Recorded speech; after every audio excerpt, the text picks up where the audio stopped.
ఒక రెప్పపాటున మనమందరము మార్పు పొందుదము. 1 కొరింథీయులకు రాసిన పత్రిక 10:51.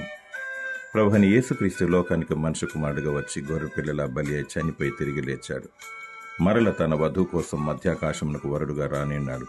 మరియు సర్వ భూ ప్రజలను సమకూర్చి గొర్రెలను మేకలను వేరుపరిచి తీర్పు తీర్చుటకు అగ్ని నేత్రములతో అపరంజి పాదములతో రారాజుగా కొదమ సింహానుబోలి రానియున్నాడు. ఈ మొదటి పునరుత్థానములో పాల్గొనేవారు ధన్యులు.